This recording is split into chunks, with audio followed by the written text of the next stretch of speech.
नमस्ते। अब हम आपको ये दिखाएंगे कि आप अपने नेबुलाइजर का सही ढंग से प्रयोग कैसे करें। नेबुलाइजर एक ऐसा यंत्र है जो तरल औषधि को बाष्प में बदल देता है, जिसे मरीज श्वास द्वारा ग्रहण करता है।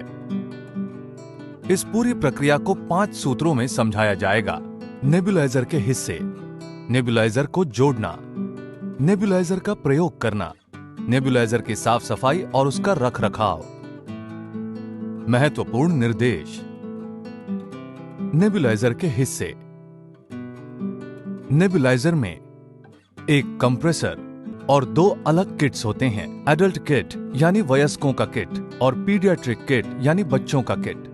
कंप्रेसर में एक filter, power switch, power cord, air outlet, air opening और रबर पैड्स होते हैं। एडल्ट किट में एक adult mask, mouthpiece, cap, baffle, medication chamber और ट्यूबिंग होता है। नेबुलाइजर के प्रयोग से पहले कृपया निर्माता द्वारा उपलब्ध कराई गई उपयोगकर्ता पुस्तिका पढ़ लें। अब हम आपको ये दिखाएंगे कि आप अपने नेबुलाइजर को असेंबल कैसे करें। कंप्रेसर को किसी मजबूत सतह पर ऐसे रखें कि रबर पैड्स उस पर स्थिर रहें। कृपया कंप्रेसर को इस तरीके से न रखें, यानी खड़ी स्थिति में, और कंप्रेसर को कभी भी मुलायम सतहों पर न रखें, जैसे मरीज की गोद में या बिछावन या पलंग के ऊपर, क्योंकि इससे हवा की सुराखें बंद हो सकती हैं। पावर कॉर्ड को पावर सॉकेट में लगाएं। नेबुलाइजर ट्यूबिंग के एक छोर को कंप्रेसर के एयर आउटलेट से जोड़ें।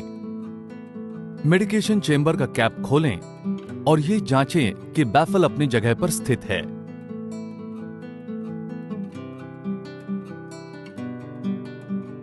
रेस्प्यूल को प्रकाश संरक्षित पाउच से निकालें।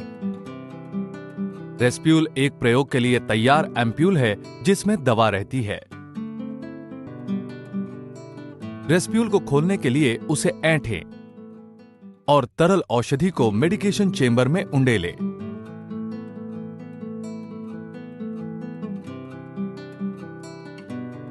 कैप फिर से लगा दें। तरल औषधि की मात्रा 2 से 5 मिलीलीटर के बीच होनी चाहिए। इस तरीके से माउथ पीस को मेडिकेशन चेंबर के कैप से जोड़ें। जब मरीज बेहोशी की दशा में हो या माउथ पीस को आराम से न पकड़ सके, तो माउथ पीस के बजाय मास्क बेहतर रहता है। नेबुलाइजर ट्यूबिंग के दूसरे छोर को मेडिकेशन चेंबर के निचले हिस्से से जोड़ दें। अब नेबुलाइजर प्रयोग के लिए तैयार है। नेबुलाइजर का प्रयोग। माउथ पीस को इस तरीके से अपने मुंह में रखें। पावर और कंप्रेसर का स्विच ऑन करें। दवा की एक बारीक भाप निकलती है, जिसे गहराई से सांस में लिया जा सकता है और धीरे धीरे मुंह से। दवा को सांस से अंदर लेने के बाद सांस को जरा रोके रहने से दवा फेफड़ों में अधिकतम रूप से अवशोषित हो पाती है। धीरे धीरे सांस बाहर निकालें। नेबुलाइजेशन की यह प्रक्रिया करीब 5 से 10 मिनट तक चलने दें, जब तक कि नेबुलाइजर सिस्टम से फटफटाहट जैसी आवाज न सुनाई पड़ने लगे। उसके 1 मिनट बाद कंप्रेसर का स्विच ऑफ कर दें। मेडिकेशन चेंबर में तरल औषधि की थोड़ी मात्रा हमेशा बची रहेगी। उसे फेंक दें। पावर स्विच को ऑफ करें और पावर कॉर्ड को पावर सॉकेट से बाहर निकाल दें।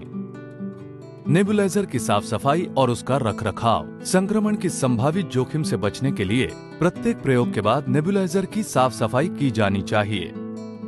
कंप्रेसर की सफाई।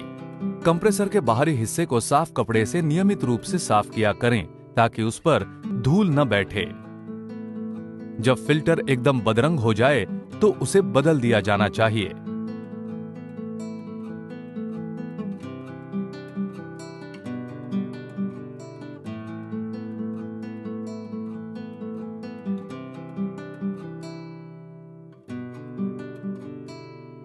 नेबुलाइजर किट को साफ करना।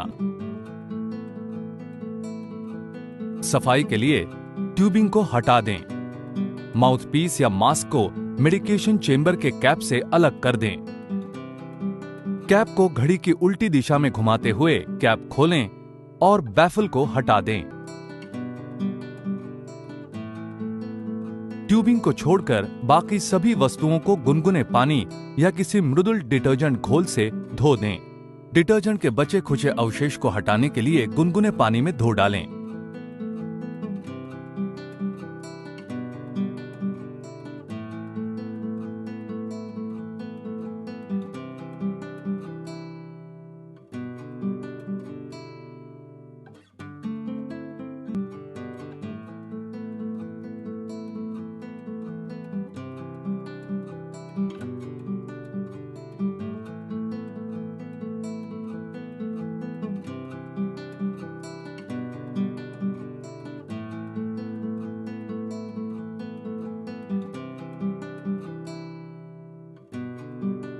हवा में सूख जाने दें।